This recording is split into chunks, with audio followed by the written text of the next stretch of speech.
नमस्कार दोस्तों, एक बार फिर से स्वागत है आपका हमारे डीएस स्टडी चैनल पर।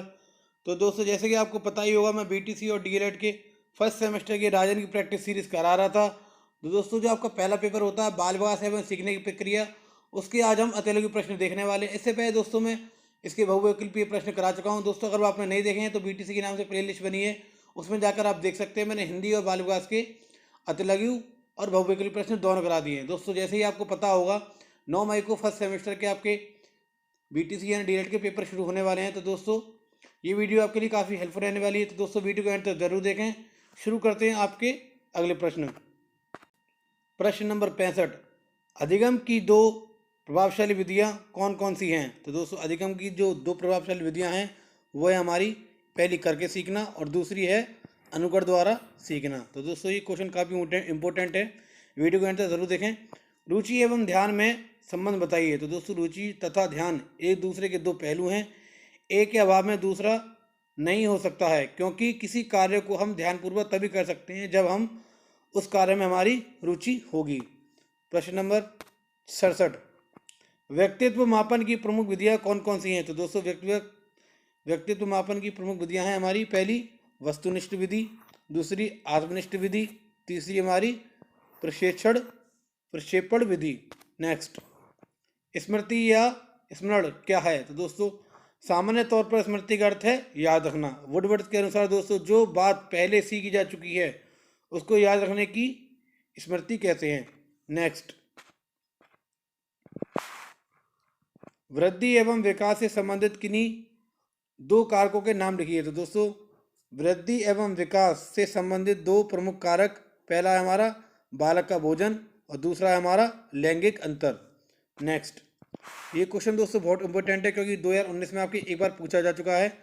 तो चिंतन क्या है? तो दोस्तों, चिंतन से आशय, चिंतन एक ज्ञानात्मक प्रक्रिया है।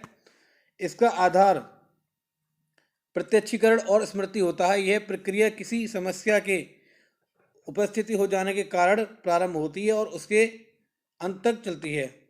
और चिंतन, आमतौर पर चिंतन को सीखना कहते हैं। दोस्तों, चिंतन व्यक्ति का प्रतीकात्मक व्यवहार है। चिंतन के विकास हेतु बच्चों में करके सीखने की क्रिया का जागृत करना अत्यंत आवश्यक है। दोस्तों, गिलफोर्ड के अनुसार अगर बात की जाए तो चिंतन प्रतीकात्मक व्यवहार है, यह सभी प्रतिस्थापन से संबंधित होती है। नेक्स्ट, कल्पना क्या है? तो दोस्तों, मैकडूगल के अनुसार कल्पना दूरस्थ वस्तुओं के संबंध का चिंतन है। जैसे जैसे बालक में भाषा का ज्ञान होता है, कल्पना शक्ति बढ़ती जाती है। नेक्स्ट, तर्क क्या होता है? तो दोस्तों, तर्क से आशय हमारा क्या है? तर्क एक ऐसा उत्पादक चिंतन है जिसमें किसी समस्या का समाधान करने के लिए पहले अनुभवों को नए ढंग से संगठित किया जाता है। तो दोस्तों, ये बातों को याद रखनी है। अब बात करें वुडवर्ड के अनुसार, तो मन में उद्देश्य एवं लक्ष्यों को रखकर क्रमानुसार चिंतन करना ही तर्क होता है। बालक जैसे जैसे बढ़ता है उसमें चिंतन एवं तर्क करने की क्षमता आ जाती है। चलते हैं दोस्तों अपने अगले प्रश्न तरफ। प्रश्न नंबर 73, वातावरण वह प्रत्येक वस्तु है जो व्यक्ति के जीन्स के अतिरिक्त प्रत्येक वस्तु को प्रभावित करता है। यह परिभाषा किसकी है? तो दोस्तों, ये परिभाषा है एनास्टासी की। नेक्स्ट, बालक विकास पर वंशानुक्रम का प्रभाव स्पष्ट कीजिए। तो दोस्तों, व्यक्तित्व के प्रत्येक पहलू पर वंशानुक्रम का प्रभाव निम्नलिखित रूप से पड़ता है। बालकों में माता पिता की विशेषताएं हस्तांतरित होती हैं और दोस्तों, बालकों की मूल शक्तियों का प्रमुख कारण उसका वंशानुक्रम यानी हेरिडिटी होता है। नेक्स्ट, बाल विकास पर वातावरण का प्रभाव स्पष्ट कीजिए। तो दोस्तों, बालक के निम्नलिखित कारणों के कारण वातावरण का प्रभाव पड़ता है। जैसे कि बुद्धि पर प्रभाव क्या पड़ता है? दोस्तों, बच्चों को उत्तम वातावरण में रखने की से उसकी बुद्धि लब्धि में वृद्धि होती है। नेक्स्ट, दूसरा क्या होता है दोस्तों? व्यक्तित्व पर, अच्छे वातावरण का व्यक्तित्व पर विशेष प्रभाव पड़ता है। नेक्स्ट, किशोरावस्था की प्रमुख विशेषताएं क्या है? तो दोस्तों, किशोरावस्था की प्रमुख विशेषताएं निम्नलिखित हैं। जैसे कि पहली, आत्मसम्मान की भावना, दूसरी, काम भावना की परिपक्वता, तीसरी, धार्मिक भावों का उदय और चौथी, अपराध वृद्धि। नेक्स्ट, पेस्टोलॉजी के अनुसार परिवार की परिभाषा बताइए। तो दोस्तों पेस्टोलॉजी के अनुसार घर शिक्षा का उत्तम स्थान या सर्वोत्तम स्थान और बालक की प्रथम पाठशाला होती है। ये हमारी पेस्टोलॉजी के अनुसार परिवार की परिभाषा है। नेक्स्ट, व्यक्तित्व के निर्धारक तत्वों के नाम बताइए। तो दोस्तों पहला होता है वंशानुक्रम, दूसरा वातावरण, तीसरा सामाजिक तनाव, चौथा समाजीकरण और पांचवा शारीरिक तत्व। नेक्स्ट, रुचि की किन्हीं दो विशेषताओं का वर्णन कीजिए। तो दोस्तों रुचि की किन्हीं दो विशेषताओं का वर्णन, जैसे कि हमारी पहली है रुचि ज्ञान पर आधारित होती है और दूसरा रुचि एवं ध्यान एक ही सिक्के के दो पहलू हैं। तो दोस्तों ये क्वेश्चन बहुत इंपॉर्टेंट है, इस बार आ सकता है आपके एग्जाम में। नेक्स्ट, अभिप्रेरणा को परिभाषित कीजिए। तो दोस्तों अभिप्रेरणा को अंग्रेजी में मोटिवेशन कहते हैं। ये अंग्रेजी शब्द के मोटिवेशन का हिंदी रूपांतरण है। नेक्स्ट, प्रश्न नंबर 81, बाल मनोविज्ञान की आवश्यकता क्यों होती है। तो दोस्तों आधुनिक समय में प्रारंभिक शिक्षा बाल केंद्रित है। इसमें बालक को मुख्य केंद्र मानकर शिक्षा की दी जाती है, इसलिए बालक के मनोविज्ञान को जानना आवश्यक समझा जाता है। और दोस्तों जिससे बाल केंद्रित हित शिक्षा की व्यवस्था सफलतापूर्वक की जा सके। नेक्स्ट, किस विधि के द्वारा मनोवैज्ञानिक कारक से उसके अभिभावक अथवा अध्यापक से साक्षात्कार है। दोस्तों इसका उत्तर होगा साक्षात्कार विधि द्वारा। नेक्स्ट, वंशानुक्रम का अर्थ स्पष्ट कीजिए। तो दोस्तों वंशानुक्रम आनुवंशिक लक्षणों का एक पीढ़ी से दूसरी पीढ़ी में पहुंचना ही वंशानुक्रम कहलाता है। अब बात करें दोस्तों अगर रूथ बेंडिट के अनुसार, तो दोस्तों वंशानुक्रम माता पिता से संतान की प्राप्त होने वाले गुणों का नाम होता है। नेक्स्ट, मनोवैज्ञानिकों के अनुसार बाल विकास की कितनी अवस्थाएं होती हैं। तो दोस्तों मनोविज्ञान के अनुसार बाल विकास की 3 अवस्थाएं होती हैं। कौन कौन सी? पहली शैशवावस्था, दूसरी बाल्यावस्था और तीसरी हमारी किशोरावस्था। नेक्स्ट, बाल मनोविज्ञान में किसका अध्ययन किया जाता है। तो दोस्तों बाल मनोविज्ञान में बालकों के विकास की विभिन्न अवस्थाओं का अध्ययन किया जाता है। नेक्स्ट, बाल विकास के कौन कौन से पक्ष हैं। तो दोस्तों बाल विकास के हमारे 5 पक्ष हैं। कौन कौन से? पहला शारीरिक विकास, दूसरा मानसिक विकास, तीसरा भाषा विकास, चौथा सांवेगिक विकास, संवेगात्मक विकास और पांचवा हमारा सामाजिक विकास। नेक्स्ट, शारीरिक विकास को प्रभावित करने वाले कौन कौन से कारक होते हैं। तो दोस्तों शारीरिक विकास को प्रभावित करने वाले भी हमारे 5 कारक होते हैं। कौन कौन से? पहला वंशानुक्रम, दूसरा वातावरण, तीसरा पौष्टिक भोजन, चौथा अभ्यास और खेलकूद और पांचवा होता है हमारा निद्रा और विश्राम। नेक्स्ट, प्रमुख रूप से संवेग कितने प्रकार के होते हैं। तो दोस्तों प्रमुख रूप से संवेग हमारे 3 प्रकार के होते हैं। कौन कौन से? क्रोध, भय और प्रेम।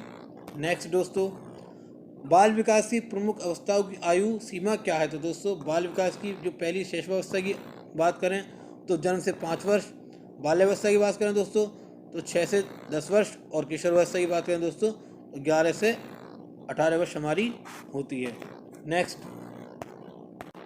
अधिगम से क्या तात्पर्य है। तो दोस्तों ये क्वेश्चन इंपॉर्टेंट है क्योंकि 2019 में एक बार पूछा गया है। तो अधिगम सीखने तथा सिखाने की सतत प्रक्रिया है। अब बात करें दोस्तों कोरो के अनुसार तो ज्ञान एवं अभिवृत्ति की प्राप्ति ही अधिगम हमारी कहलाती है। नेक्स्ट, वातावरण का अर्थ स्पष्ट कीजिए।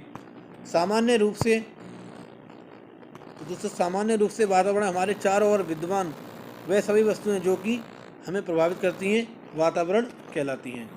नेक्स्ट, जीन पियाजे ने बौद्धिक विकास की कितनी अवस्थाओं का वर्णन किया है। तो दोस्तों जीन पियाजे ने बौद्धिक विकास की 4 अवस्थाओं का वर्णन किया है जो इस प्रकार हैं। जैसे कि पहली हमारी दोस्तों इंद्रिय जनित गामक अवस्था, दूसरी पूर्व संक्रियात्मक अवस्था, तीसरी मूर्त संक्रियात्मक अवस्था और चौथी हमारी अमूर्त संक्रियात्मक अवस्था।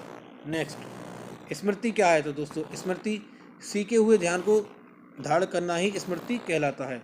नेक्स्ट, कॉलन ने सीखने का कौन सा सिद्धांत प्रतिपादित किया है। तो दोस्तों कॉलन ने दोस्तों हमारे सूझ या अंतर्दृष्टि के सिद्धांत हमारा कॉलन ने दिया था। नेक्स्ट, थॉर्नडाइक ने सीखने का कौन सा सिद्धांत प्रतिपादित किया है। तो दोस्तों थॉर्नडाइक ने प्रयत्न एवं त्रुटि का सिद्धांत यहाँ पर दिया है। नेक्स्ट, पावलोव ने सीखने के कौन सा सिद्धांत का प्रतिपादन किया। तो दोस्तों पावलोव ने हमारा अनुबंधन का सिद्धांत दिया था। नेक्स्ट, दोस्तों ये क्वेश्चन बहुत इंपॉर्टेंट है, एक एग्जाम में आपसे ऐसे ही प्रश्न पूछे जाते हैं, सिद्धांत पूछे जाते हैं। तो दोस्तों ये आपको ज़रा याद रखना है ठीक से। स्किनर के सीखने के सिद्धांत का नाम बताइए। तो दोस्तों स्किनर की बात करें तो क्रिया प्रसूत अनुबंधन का सिद्धांत हमारे स्किनर ने दिया था। नेक्स्ट, अवधान क्या है? तो दोस्तों अवधान चेतना का केंद्रीकरण ही अवधान कहलाता है। नेक्स्ट, बुद्धि परीक्षण क्या है? तो दोस्तों बुद्धि का मापन ही बुद्धि परीक्षण कहलाता है। नेक्स्ट, चिंतन क्या है? तो दोस्तों चिंतन एक मानसिक प्रक्रिया है जिसके द्वारा व्यक्ति अपनी किसी विशिष्ट या लक्ष्य केंद्रित समस्या समाधान करता है। नेक्स्ट, तर्क किससे कहते हैं? दोस्तों तर्क उद्देश्य या लक्ष्य को मन में रखकर क्रमानुसार चिंतन करना ही तर्क कहलाता है। नेक्स्ट, कल्पना कैसे कहते हैं? तो दोस्तों कल्पना की बात करें दोस्तों, परोक्ष वस्तुओं के संबंध में चिंतन करना ही कल्पना कहलाता है। चलते हैं दोस्तों अपने अगले प्रश्न तरफ, प्रश्न नंबर 103, जो कि आपका काफ़ी महत्वपूर्ण है। दोस्तों ये क्वेश्चन आपको काफ़ी इम्पोर्टेंट है क्योंकि 2015 के एग्जाम में ये पूछा जा चुका है। दोस्तों इस क्वेश्चन को ज़रा ध्यान से देखें। स्मृति को एक जटिल मनोशारीरिक योग्यता होती है के अंतर्गत कौन वाली 4 प्रक्रिया के नाम बताइए। दोस्तों पहला होता है सीखना, दूसरा होता है धारण करना, तीसरा होता है दोस्तों हमारा पुनःस्मरण करना, चौथा होता है हमारा पहचान। नेक्स्ट, दोस्तों ये क्वेश्चन काफ़ी इंपॉर्टेंट है क्योंकि 2015 और 2016 में दोनों में एक बार ये पूछा जा चुका है। तो अब ज़रा इसे ध्यान से देखें। क्रंदन या बलबलाना, हाव भाव, शब्द भंडार तथा वाक्य निर्माण किस अवस्था में होता है? तो दोस्तों ये होता है हमारी भाषा विकास की शैशवावस्था में। तो दोस्तों ये आपको ज़रा ध्यान से देखना है। नेक्स्ट, अशिक्षित व्यक्ति या बालकों के बुद्धिमापन किस परीक्षण से करते हैं? तो दोस्तों इसका उत्तर होगा अशाब्दिक बुद्धि परीक्षण से। तो दोस्तों ये क्वेश्चन भी आपको 2015 में पूछा गया था। यहाँ से दोस्तों जो भी क्वेश्चन होंगे वो आपके पूछे जा चुके हैं, तो इन क्वेश्चनों को ध्यान से देखें दोस्तों। कॉलन ने अपने व्यक्तित्व के सिद्धांत का प्रतिपादन किसके ऊपर प्रयोग करके किया था? दोस्तों कॉलन ने जो प्रयोग किया था वो हमारा वनमानुष पर किया था। और दोस्तों अगर वनमानुष की नाम पूछें आपसे तो वनमानुष का नाम था हमारा सुल्तान चिंपैंजी था। उस पर आपका परीक्षण किया था हमारे कॉलन ने। ये भी 2016 में पूछा गया था। नेक्स्ट, स्टेनले हॉल ने किशोरावस्था को कौन सी अवस्था कहा है? तो दोस्तों स्टेनले हॉल ने किशोरावस्था को बड़े तनाव, तूफान तथा विरोध की अवस्था कहा है। तो दोस्तों ये भी आपको 2016 में पूछा गया था और दोस्तों ये आपसे ज़रूर क्वेश्चन पूछा जाता है हर साल। नेक्स्ट, हल ने सीखने का कौन सा सिद्धांत प्रतिपादित किया है? तो हल ने दोस्तों बात करें तो प्रबलन का सिद्धांत हल ने यहाँ पर दिया था।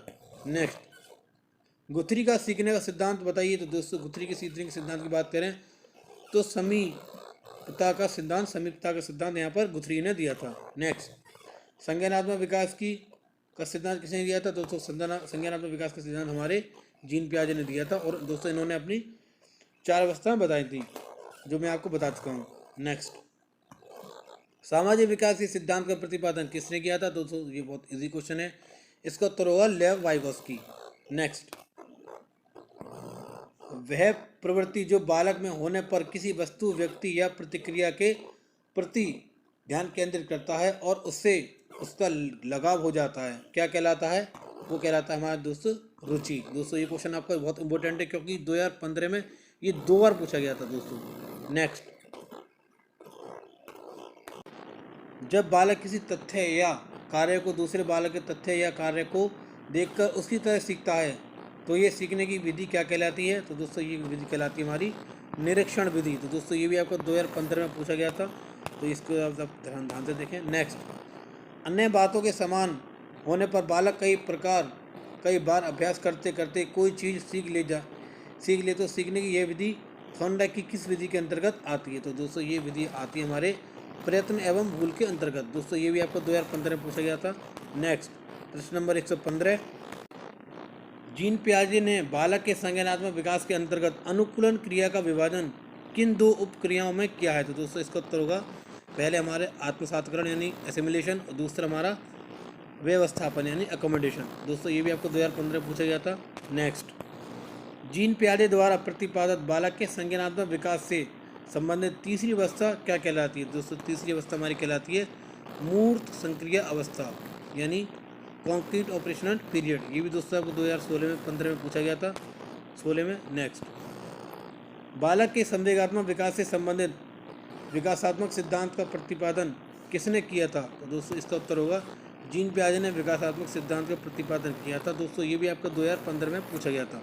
नेक्स्ट, गिलफोर्ड ने बुद्धि के त्रियाम सिद्धांत के अंतर्गत किन 3 विधियों में मानसिक योग्यता को वर्गीकृत किया है? तो दोस्तों इसका उत्तर होगा, पहली हमारी होगी विषय वस्तु, दूसरी संक्रिया और तीसरी हमारी उत्पाद। ये भी दोस्तों 2015 में पूछा गया था। नेक्स्ट, युंग ने सामाजिक अंतःक्रिया के आधार पर व्यक्तित्व को किन किन भागों में वर्गीकृत किया है? तो दोस्तों युंग ने सामाजिक अनुक्रिया के आधार पर व्यक्तित्व को 3 भागों में वर्गीकृत किया है। कौन कौन सी दोस्तों? हमारी पहली होगी हमारी अंतर्मुखी, दूसरी बहिर्मुखी, तीसरी होती है हमारी दोस्तों उभयमुखी। तो दोस्तों ये भी आपका 2015 में पूछा गया था। ये दोस्तों सभी क्वेश्चन इंपोर्टेंट हैं। नेक्स्ट, वह मानसिक प्रक्रिया जिसमें संगठित और व्यवस्थित रूप से चिंतन किया जाता है क्या कहलाता है? तो दोस्तों वह मानसिक क्रिया जिसमें संगठित तथा व्यवस्थित रूपों में चिंतन किया जाता है वह कहलाते हमारा तर्क कहलाता है। दोस्तों ये भी आपको 2015 में पूछा गया था। नेक्स्ट, बालकों को की वह मनोस्थिति जिसके द्वारा वह विभिन्न परिस्थितियों में व्यक्तिगत तथा सामाजिक समायोजन करने में समर्थ होता है क्या कहलाता है? तो दोस्तों वो कहलाता है हमारा मानसिक स्वास्थ्य। दोस्तों ये क्वेश्चन बहुत इंपॉर्टेंट है क्योंकि आपके 2015 में ये भी 2 बार पूछा गया था। तो दोस्तों इस क्वेश्चन को जरा आप ध्यान से देखें। नेक्स्ट, सीखने की मात्रा तथा समय के परस्पर संबंध को चित्रांकित करने पर जो वक्र रेखा प्राप्त होती है वो क्या कहलाती है? वो कहलाती है हमारे दोस्तों सीखने का वक्र। तो दोस्तों ये भी आपको 2015 में पूछा गया था। तो दोस्तों ये थे हमारे आज के अति लघु प्रश्न जो आपके 1-1 नंबर में पूछे जाते हैं। दोस्तों अगर आपको वीडियो अच्छी लगी हो तो ज़्यादा से ज़्यादा लाइक करें, शेयर करें, कमेंट करें। और दोस्तों अगर आप चैनल पर नए हैं तो DSS चैनल को सब्सक्राइब करें ताकि हमें मोटिवेशन मिलते रहे और इस प्रकार की वीडियो हम आपके लिए लेके आते रहेंगे। तब तक के लिए दोस्तों थैंक्स फॉर वॉचिंग। जय हिंद।